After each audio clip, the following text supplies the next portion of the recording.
Hello friends, आज के session में हम लोग एडोटेरिया पब्लिकेशन का बुक जो है देखने जा रहे हैं। समान अध्ययन का बुक है ये, जिसमें कि टोटल 7500 प्लस एमसीक्यूज दिया हुआ है। फ्रेंड्स, आज का जो सेशन लेके आए हैं, इस सेशन में हम लोग इस बुक का प्रैक्टिस सेट नंबर 31 और 32 ये दो मॉडल प्रैक्टिस सेट जो है इसका क्वेश्चन हम लोग देखने जा रहे हैं। टोटल जो है 100 एमसीक्यूज हो जाएगा। प्रत्येक सेट में 50 एमसीक्यूज दिया हुआ है। और फ्रेंड्स, इससे पहले का जो वीडियो अपलोड किए हैं मॉडल प्रैक्टिस सेट नंबर 30 तक, अगर आप लोग उसका वीडियो नहीं देखें तो इस वीडियो के डिस्क्रिप्शन में उस सारे वीडियो का लिंक आप यहां पे दिया गया, आप लोग यहां से देख लीजिए, या फिर हमारे चैनल के प्लेलिस्ट में भी जाके आप लोग उस वीडियो को देख सकते हैं। अलग से एक प्लेलिस्ट बना हुआ है 7500 प्लस एमसीक्यूज वाला एडोटेरिया का। ठीक है, तो चलिए शुरू करते हैं आज का सेशन। लेकिन उससे पहले अगर आप लोग हमारे चैनल पर नए होंगे तो इस चैनल को सब्सक्राइब कर लीजिएगा और बगल में घंटी का जो निशान है उसको प्रेस करना बिल्कुल मत भूलिएगा, क्योंकि जब भी वीडियो अपलोड करते हैं तो उसका नोटिफिकेशन जो है आप लोगों के पास जल्द से जल्द पहुंच जाएगा। ठीक है, तो चलिए शुरू करते हैं आज का सेशन और देखते हैं प्रैक्टिस सेट नंबर 31 का पहला क्वेश्चन क्या दिया हुआ है। तो जो पहला क्वेश्चन है इसमें दिया है, कह रहा है कि निम्न में कौन एक वायु प्रदूषक की रोकथाम हेतु एक यंत्रीय विधि नहीं है। तो साइक्लोन डिवाइडर जो है यह एक विधि नहीं है वायु प्रदूषक की रोकथाम हेतु। ऑप्शन नंबर जो ए दिया है इसका सही आंसर हो जाएगा। और नेक्स्ट है, किसी द्रव्य का वायुमंडलीय दाब कम करने पर, किसी द्रव्य का वायुमंडलीय दाब कम करने पर क्या होगा। तो सही आंसर है इसका कि द्रव्य का क्वथनांक कम जाता है। ठीक है, द्रव का क्वथनांक जो है क्या हो जाता है, तो कम जाता है। तो ऑप्शन नंबर जो बी दिया है इसका सही आंसर हो जाएगा। और फ्रेंड्स, अगर आप लोगों को इसका पीडीएफ चाहिए तो हमारे टेलीग्राम चैनल विलेजर्स कॉन्सेप्ट को ज्वाइन कर लीजिए, वहां से इसका पीडीएफ भी आप लोगों को रिवीजन करने के लिए मिल जाएगा। ठीक है, वीडियो अगर अच्छी लगे तो लाइक जरूर कर दीजिएगा और अपने दोस्तों में भी इसको शेयर जरूर कर दीजिएगा। ठीक है, चलिए नेक्स्ट क्वेश्चन देखते हैं। किसी विद्युत रोधी को निम्न में कौन आवेशित कर सकता है। किसी विद्युत रोधी को निम्न में से कौन आवेशित कर सकता है। तो स्थिर विद्युत जो है यह आवेशित कर सकता है। तो क्या हो जाएगा, ऑप्शन नंबर बी जो है इसका देखिए सही आंसर हो जाएगा। ठीक है, उसके बाद चलिए अगला प्रश्न जो है इसको देख लीजिए। प्रश्न नंबर 4 में इसमें दिया गया है, कह रहा है कि निम्नलिखित का मिलान कीजिए, निम्नलिखित का मिलान कीजिए। तो देखिए इसका जो मिलान करेंगे तो सही आंसर इसका ऑप्शन नंबर सी हो जाएगा। ए का 3, बी का 4, सी का 1 और डी का 2 हो जाएगा। ए में जो है क्या हो जाएगा, पोटेशियम नाइट्रेट का क्या हो जाएगा, देखिए ये बारूद होता है। उसके बाद बी का 4 हो जाएगा। पेनिसिलिन जो है यह क्या होता है, प्रतिजैविक एंटीबायोटिक है। सी का 1 है, यानी कि यूरिया जो है यह क्या है, एक उर्वरक है। और मेलाथियन जो है यह एक कीटनाशक दवाई है। तो ऑप्शन नंबर जो सी दिया गया है इस क्वेश्चन का यहाँ पे बिल्कुल करेक्ट आंसर हो जाएगा। फ्रेंड्स, देखेंगे अगला प्रश्न, प्रश्न नंबर हो जाएगा 5। इसमें दिया गया है, कह रहे हैं कि निम्न में से कौन सा पौधों के लिए एक सूक्ष्म पोषक तत्व है। पौधों के लिए एक सूक्ष्म पोषक तत्व निम्न में से कौन सा है। ऑप्शन है कार्बन, नाइट्रोजन, ऑक्सीजन, बोरॉन। तो इसका जो सही आंसर है वो है बोरॉन। ऑप्शन नंबर डी हो जाएगा। पौधों के लिए है जो है, देखिए बोरॉन जो है यह एक सूक्ष्म पोषक तत्व हो जाएगा। तो ऑप्शन नंबर डी इसका सही आंसर है। निम्नलिखित में से कार्बनिक अम्ल कौन सा है। निम्नलिखित में से कार्बनिक अम्ल कौन सा है। तो वह हो जाएगा यहाँ पे एसिटिक अम्ल जो है यह एक कार्बनिक अम्ल है। तो ऑप्शन नंबर सी में इसका सही आंसर दिया गया है। केंद्रिका में क्या पाया जाता है। केंद्रिका में क्या पाया जाता है। तो याद रखिएगा यहाँ पे ऑप्शन नंबर डी हो जाएगा 1, 3 और 4, यानी कि प्रोटीन, आरएनए और डीएनए, ये तीनों जो है किस में पाया जाता है, केंद्रिका में पाया जाता है। तो इसलिए ऑप्शन नंबर जो डी दिया है इसका सही आंसर हो जाएगा। नेक्स्ट क्वेश्चन कह रहा है कि निम्नलिखित में से कौन प्रोटोजोआ जनित रोग नहीं है। इनमें से कौन सा प्रोटोजोआ जनित रोग नहीं है। तो करेक्ट आंसर इसका हो जाएगा, देखिए गलसुआ जो है यह प्रोटोजोआ जनित रोग नहीं है। ऑप्शन नंबर डी इस क्वेश्चन का सही आंसर है। चलिए अब अगला प्रश्न जो दिया गया है उसको देख लेते हैं। प्रश्न नंबर 9, देखिए इसमें कह रहा है कि ऑक्सी श्वसन के संबंध में निम्न में से कौन सा कथन असत्य है। निम्न में से कौन सा कथन असत्य है। तो असत्य कथन है कि इस श्वसन में अवायवीय श्वसन की तुलना में कम मात्रा में ऊर्जा उत्पन्न होती है। यह कथन जो है इसका क्या हो जाएगा, ये असत्य कथन हो जाएगा, यानी गलत कथन हो जाएगा। तो ऑप्शन नंबर बी इस क्वेश्चन का राइट आंसर हो जाएगा। नेक्स्ट क्वेश्चन है कि मरिया प्रथा पर प्रतिबंध के कारण किस जनजाति ने विद्रोह किया था। किस जनजाति ने विद्रोह किया था। तो यह विद्रोह किया था खोंड जनजाति ने। ऑप्शन नंबर डी में इसका आंसर दिया गया है बिल्कुल सही। कलामंडलम कल्याणी कुट्टी अम्मा किस नृत्य शैली की एक भारतीय शास्त्रीय नृत्यांगना थी।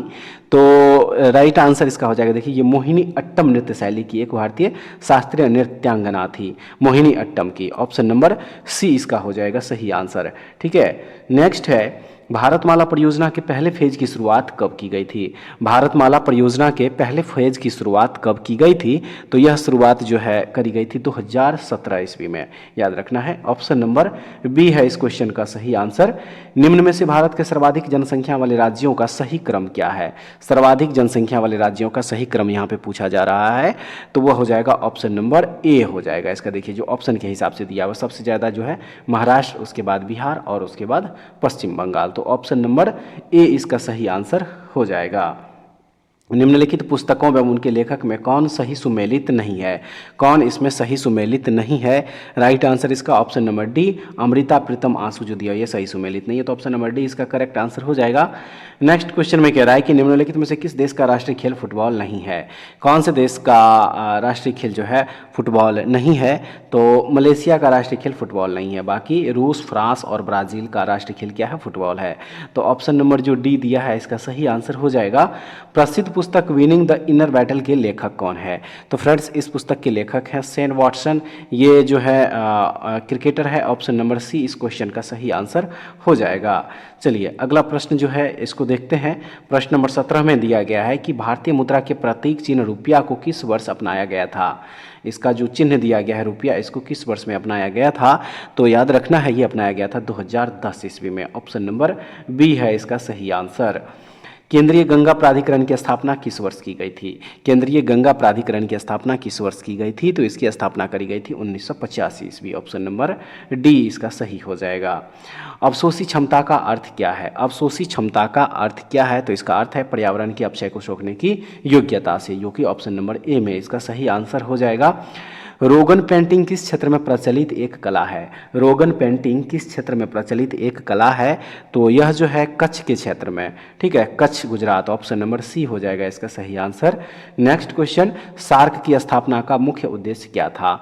सार्क की स्थापना का मुख्य उद्देश्य, तो इसका जो उद्देश्य है वह है उपरोक्त सभी, यानी कि आर्थिक एवं सांस्कृतिक सहयोग बढ़ाना, वैज्ञानिक तकनीक का आदान प्रदान करना, सदस्यों के मध्य समन्वय स्थापित करना। तो उपर्युक्त सभी हो जाएगा इसका, यानी कि ऑप्शन नंबर डी इस क्वेश्चन का सही आंसर हो जाएगा। ठीक है। मानव निर्मित पहला उपग्रह स्पुतनिक 1 को रूस द्वारा कब लॉन्च किया गया था? रूस के द्वारा जो है इसे कब लॉन्च किया गया था? तो 1957 ईस्वी में जो है स्पुतनिक 1 को लॉन्च किया गया था रसिया के द्वारा। ऑप्शन नंबर जो बी दिया है इसका सही आंसर हो जाएगा। और नेक्स्ट क्वेश्चन में कह रहा है कि राष्ट्रीय मत्स्य विकास बोर्ड का मुख्यालय कहाँ है?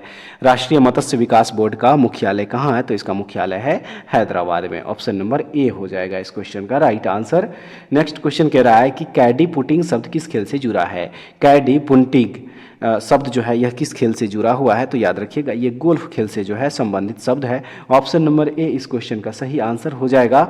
और अगला प्रश्न है कि किसी राज्य में विधान परिषद का गठन एवं उसकी समाप्ति की जा सकती है किसके द्वारा? किसके द्वारा जो है इसे समाप्ति की जा सकती है? Correct answer option number B, संबंधित राज्य की विधानसभा द्वारा पूर्ण बहुमत से पारित प्रस्ताव एवं संसद से पारित विधि के द्वारा जो है इसे समाप्त की जा सकती है।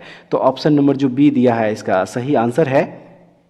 और उसके बाद अगला प्रश्न में कह रहा है कि निम्न में से किस राज्य में राज्यसभा की सीटों की संख्या समान नहीं है? निम्न में से किस राज्य में राज्यसभा की सीटों की संख्या समान नहीं है? तो वह राज्य है महाराष्ट्र। ऑप्शन नंबर ए में इसका करेक्ट आंसर दिया गया है। ठीक है। चलिए नेक्स्ट क्वेश्चन जो दिया है इस क्वेश्चन को देख लीजिए। दिया है इसमें कि संसदीय प्रणाली में लेम डेक सत्र से क्या तात्पर्य है? संसदीय प्रणाली में लेम डक सत्र से क्या तात्पर्य है? तो सही आंसर है इसका कि नई लोकसभा के गठन के पूर्व एवं वर्तमान लोकसभा के अंतिम सत्र से जो है लेम डक का जो है तात्पर्य है। तो ऑप्शन नंबर क्या हो जाएगा? डी हो जाएगा इसका सही। बिहार पंचायती राज अधिनियम 2006 के अंतर्गत 2 ग्राम सभा की बैठकों के बीच अधिकतम कितनी अवधि का अंतर होना चाहिए? कितनी अवधि का अंतर होना चाहिए? सही आंसर इसका हो जाएगा देखिए 3 माह का। ऑप्शन नंबर जो बी दिया है इसका सही है। उसके बाद है कह रहा है कि भारतीय संविधान के कौन से अनुच्छेद में जिला योजना समिति के गठन का प्रावधान है? तो करेक्ट आंसर इसका हो जाएगा अनुच्छेद 243 ZD। ऑप्शन नंबर ए है इसका सही। ठीक है फ्रेंड्स। नेक्स्ट क्वेश्चन, संविधान निर्माण से संबंधित सदन समिति के अध्यक्ष निम्न में से कौन थे? कौन थे अध्यक्ष? तो वह थे पी सीतारमैया। पी सीतारमैया जो है संविधान निर्माण से संबंधित सदन समिति के अध्यक्ष थे। याद रखिएगा P Sitaramayya. Option number B है इसका बिल्कुल सही। और नियंत्रक एवं महालेखा परीक्षक द्वारा प्रस्तुत किए गए वार्षिक प्रतिवेदनों की जांच कौन करता है? इसकी जांच कौन करता है? तो इसकी जांच करती है लोक लेखा समिति। याद रखना है, ऑप्शन नंबर ए हो जाएगा इसका बिल्कुल सही। राज्यसभा के द्वारा धर्म के मामलों में बिल्कुल हस्तक्षेप नहीं करना धर्मनिरपेक्षता का कौन सा मॉडल कहलाती है? कौन सा मॉडल कहलाती है? तो यह कहलाती है यूरोपीय मॉडल या फिर American model. Option number B है इसका सही। ठीक है, नेक्स्ट क्वेश्चन। भारत शासन अधिनियम 1919 के माध्यम से प्रारंभ द्वैध शासन के प्रांतीय सूची में आरक्षित विषयों के तहत सम्मिलित किया गया है। उपर्युक्त कथनों में से सही कथन जो है इनमें से कौन सा है? तो सही कथन है इसका ऑप्शन नंबर बी, यानी कि 1, 3 और 5, भू राजस्व, प्रशासन और न्याय प्रशासन। याद रखिएगा, ऑप्शन नंबर जो बी दिया है इसका बिल्कुल सही आंसर हो जाएगा। चलिए नेक्स्ट क्वेश्चन देख लेते हैं।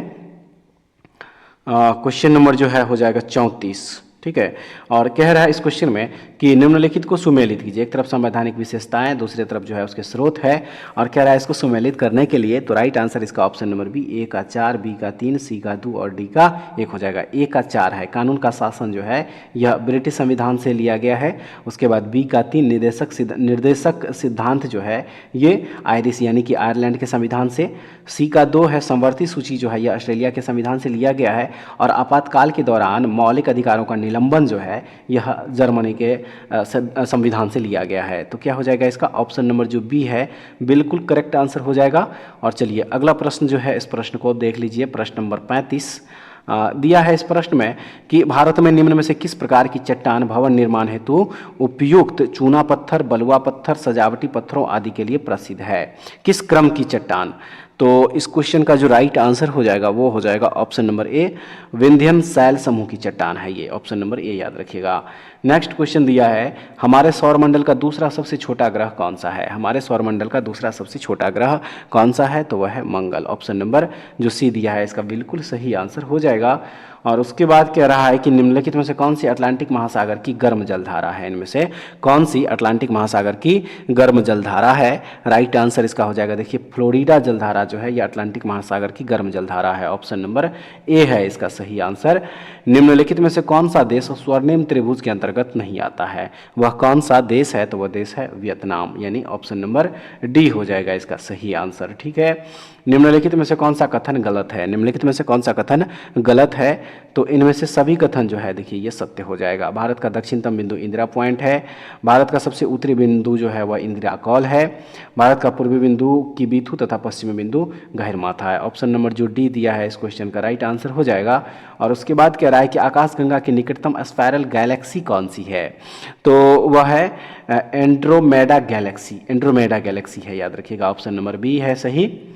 वह क्षेत्र जहां किसान केवल सब्जियों में विशेषज्ञता रखते हैं, इस प्रकार की खेती को क्या कहा जाता है? इस प्रकार की खेती को क्या कहा जाता है? जिसे ट्रक फार्मिंग कहा जाता है। ऑप्शन नंबर डी हो जाएगा। नेक्स्ट, किसी चट्टान में नतवलन यानी कि डाउनफोल्ड को क्या कहा जाता है? डाउनफोल्ड को क्या कहा जाता है? तो इसे अभिनति कहा जाता है। पृथ्वी के किस भाग पर अपकेंद्रीय बल सर्वाधिक होती है? किस भाग पर होती है? तो यह होती है विषुवत रेखा। ऑप्शन नंबर ए इसका हो जाएगा बिल्कुल सही। और जो नेक्स्ट क्वेश्चन है इसमें कह रहा है कि कोयम्बटूर एवं कोचीन को कौन सा दर्रा जोड़ता है? कोयम्बटूर एवं कोचीन को कौन सा दर्रा जोड़ता है? तो पालघाट दर्रा, यानी option number B. Gautami Balashri का संबंध किस अभिलेख से है? राइट आंसर हो जाएगा देखिए नासिक अभिलेख, यानी कि ऑप्शन नंबर डी हो जाएगा। ठीक है, उसके बाद उत्तर वैदिक काल में हल को किस नाम से जाना जाता था? तो इसे उत्तर वैदिक काल में जो है सीरा के नाम से जाना जाता था हल को। ऑप्शन नंबर बी हो जाएगा। ठीक है, चलिए अब अगला प्रश्न जो है इस प्रश्न को देखेंगे। प्रश्न नंबर जो 47 दिया है फ्रेंड्स के रेस में बौद्ध धर्म के संबंध में कौन सा कथन सत्य है? कौन सा कथन सत्य है? तो ऑप्शन नंबर बी 2, 3 और 4 हो जाएगा। 2, 3 और 4 ये तीनों के तीनों कथन जो है सत्य है। बौद्ध धर्म के महायान संप्रदाय का आदर्श जो है बोधिसत्व को प्राप्त करना है। बौद्ध धर्म के हीनयान संप्रदाय का आदर्श जो है वो अरहत पद को प्राप्त करना है। और नामग्याल बौद्ध मठ धर्मशाला हिमाचल प्रदेश में स्थित है। तो ऑप्शन नंबर जो बी दिया है इसका सही हो जाएगा। और चलिए अब अगला प्रश्न जो है इसको देखेंगे। दिया इसमें कि निम्नलिखित विदेशी यात्रियों में से कौन मुगल साम्राज्य में नहीं आया था? वह कौन सा विदेशी यात्री था जो कि मुगल साम्राज्य में नहीं आया था? तो वह था डोमिंग पायस, यानी ऑप्शन नंबर डी। ठीक है, अंग्रेजों द्वारा पेशवा प्रथा किसके काल में समाप्त कर दी गई थी? किसके काल में समाप्त कर दी गई थी? तो बाजीराव द्वितीय के काल में। ऑप्शन नंबर सी हो जाएगा। और इस सेट का जो लास्ट क्वेश्चन है कह रहा है कि वह प्रथा जिसके तहत किसान स्वयं भूमि का मालिक होता है और सरकार को भू राजस्व के भुगतान के लिए जिम्मेदार माना जाता है क्या कहलाता है? तो ये रैयतवारी प्रथा कहलाता है फ्रेंड्स। ऑप्शन नंबर सी हो जाएगा। ठीक है, चलिए अब अगला प्रश्न देखेंगे हम लोग प्रैक्टिस सेट नंबर 32 का। प्रैक्टिस सेट नंबर 32 जो है, चलिए इसका क्वेश्चन देखेंगे। क्वेश्चन नंबर जो इसका एक दिया हुआ है, कह रहा है इसमें कि किस अधिनियम के अंतर्गत केंद्रीय बजट को राज्य बजट से अलग किया गया था? किस अधिनियम के तहत जो है यह किया गया था? तो याद रखिएगा ये था भारत शासन अधिनियम 1919, यानी कि ऑप्शन नंबर जो सी दिया है इस क्वेश्चन का बिल्कुल सही आंसर हो जाएगा। ठीक है, अब चलिए नेक्स्ट क्वेश्चन जो है इसको देखेंगे। क्वेश्चन नंबर 2 कह रहा है इसमें कि भारतीय संविधान में तदर्थ न्यायाधीशों की नियुक्ति का प्रावधान है किसमें? किसमें प्रावधान है ये? तो ये सर्वोच्च न्यायालय में इसका प्रावधान है। ऑप्शन नंबर ए हो जाएगा।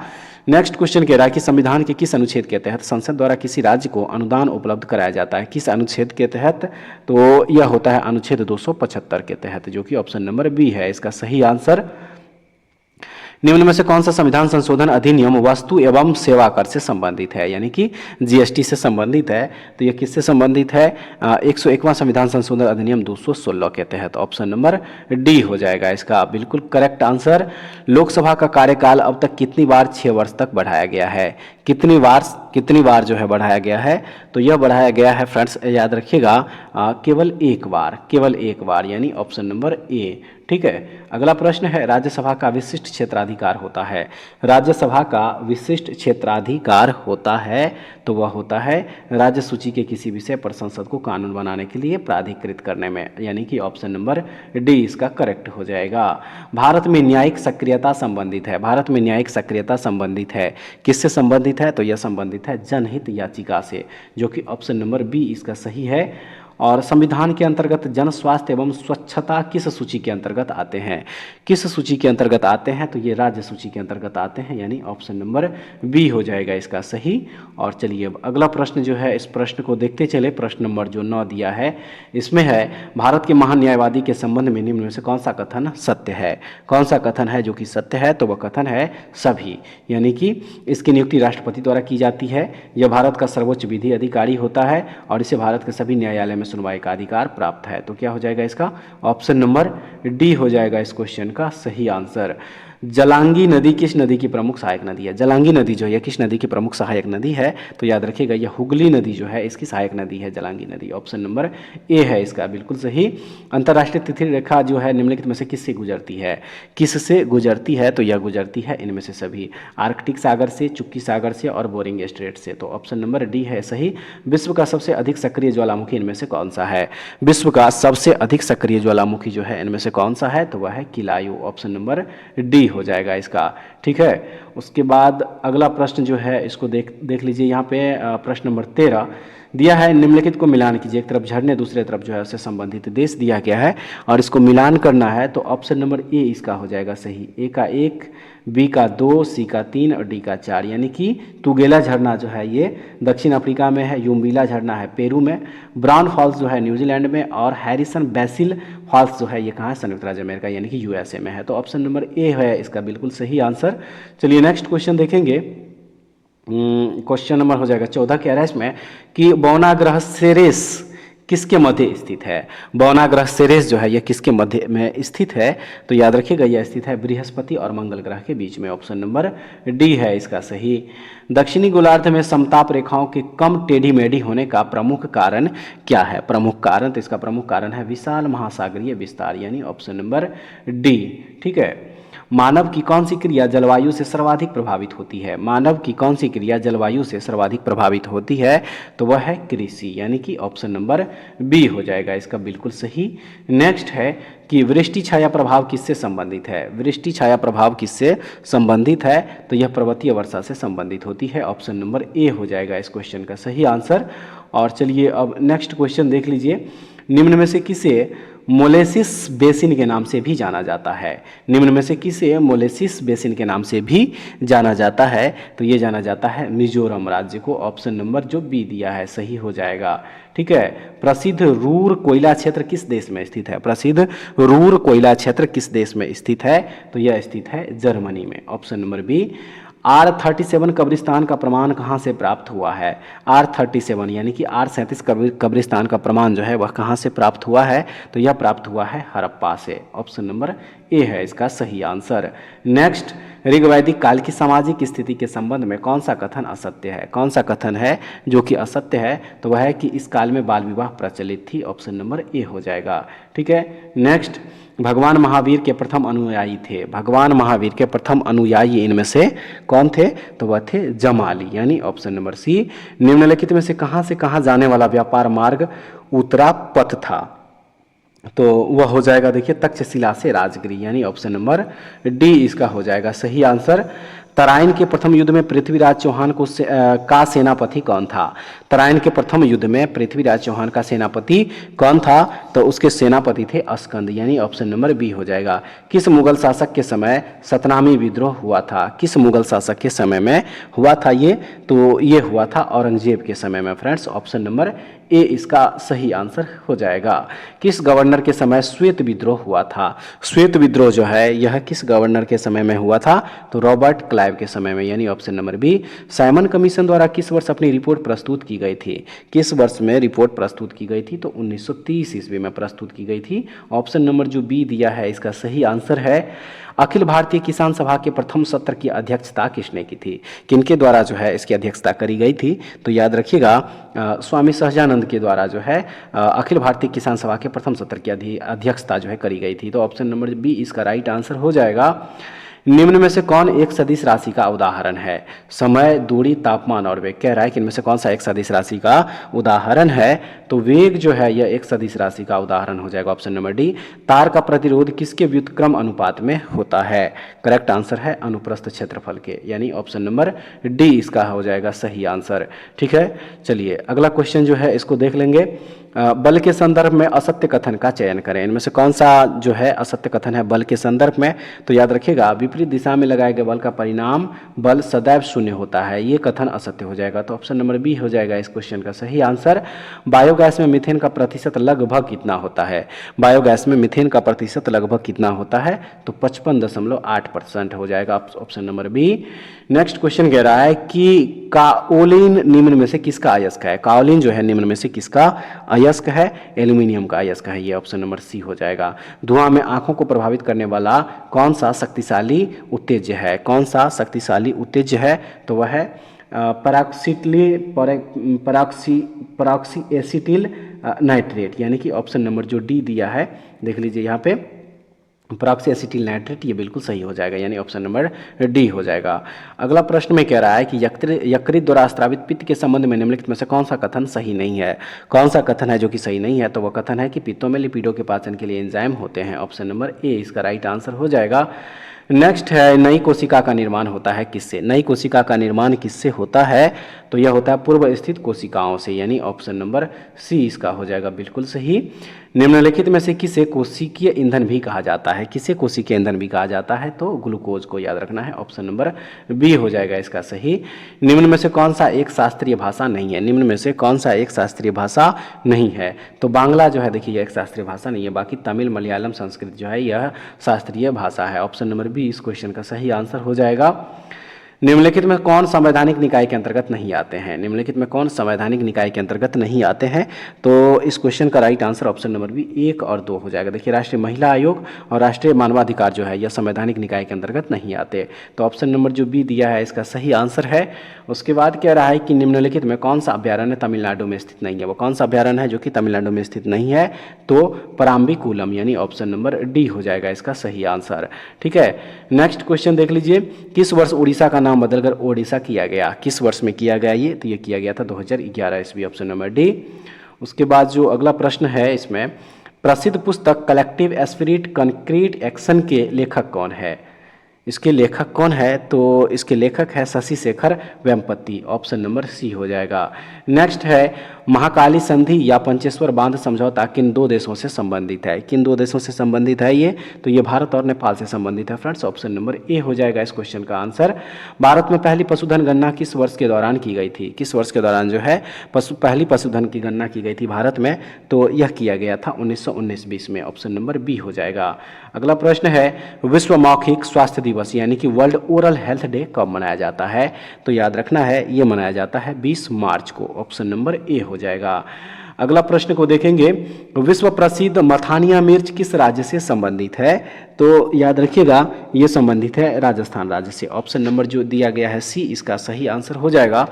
और अगला प्रश्न है, ऑपरेशन पोलो के द्वारा किस राज्य का विलय किया गया था? ऑपरेशन पोलो के द्वारा किस राज्य का विलय किया गया था? तो ये किया गया था हैदराबाद का, यानी ऑप्शन नंबर सी हो जाएगा।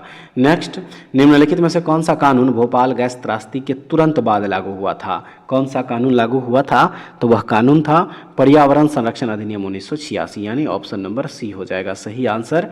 नेक्स्ट दिया गया है, पारिस्थितिकी के संदर्भ में समुदाय शब्द का सर्वश्रेष्ठ वर्णन किया जाता है। तो राइट आंसर इसका हो जाएगा, देखिए एक दिए गए क्षेत्र में रहने वाले सजीवों की समष्टियों के कुल योग के रूप में, यानी ऑप्शन नंबर सी हो जाएगा सही। और चलिए अब इस सेट का जो लास्ट क्वेश्चन है इसको देख लीजिए। दिया है 1955 में हुए बाडुंग सम्मेलन इंडोनेशिया में 29 देशों ने प्रतिनिधित्व किया था, कहाँ से? तो सही आंसर है एशिया एवं अफ्रीका से, ऑप्शन नंबर सी हो जाएगा। ठीक है फ्रेंड्स, आइए कुछ स्मरणीय तथ्य दिया गया है इस सेट में, इसको देख लेते हैं। कुषाण वंश के बारे में जो है दिया गया है। तो सबसे पहले कुषाण वंश के संस्थापक कौन थे? तो कुजुल कड़फिसेस जो है ये कुषाण वंश के संस्थापक थे। कुषाण वंश का सबसे प्रतापी राजा कौन था? कनिष्क। इसकी प्रारंभिक राजधानी जो है पुरुष थी एवं द्वितीय राजधानी कहाँ थी? मथुरा। और उसके बाद जो है जो दिया गया इसमें वह है कि इसने 78 ईस्वी में शक संवत की शुरुआत की, जिसका प्रयोग वर्तमान में भारत सरकार द्वारा किया जाता है। इसके दरबार में आयुर्वेद के विद्वान चरक रहते थे, जिसने चरक संहिता की रचना की। और बुद्ध चरित की रचना अश्वघोष ने की, जो कि कनिष्क के दरबार में रहते थे, ये भी याद रखिएगा। गांधार कली एवं मथुरा शैली का सर्वाधिक विकास कनिष्क के शासनकाल में हुआ। प्रसिद्ध रेशम मार्ग का प्रारंभ कनिष्क ने कराया था। बौद्ध धर्म की चौथी बौद्ध संगीति कनिष्क के शासनकाल में कुंडलवन कश्मीर में आयोजित हुआ था। और उसके बाद दिया है, कुषाण वंश के समय ही सर्वप्रथम बुद्ध की खड़ी प्रतिमा का निर्माण हुआ। कुषाण वंश में सर्वाधिक विकास वास्तुकला के क्षेत्र में हुआ। कुषाणों ने सोने के सर्वाधिक शुद्ध सिक्के जारी किए थे। कुषाण बौद्ध धर्म के महायान संप्रदाय का अनुयायी था।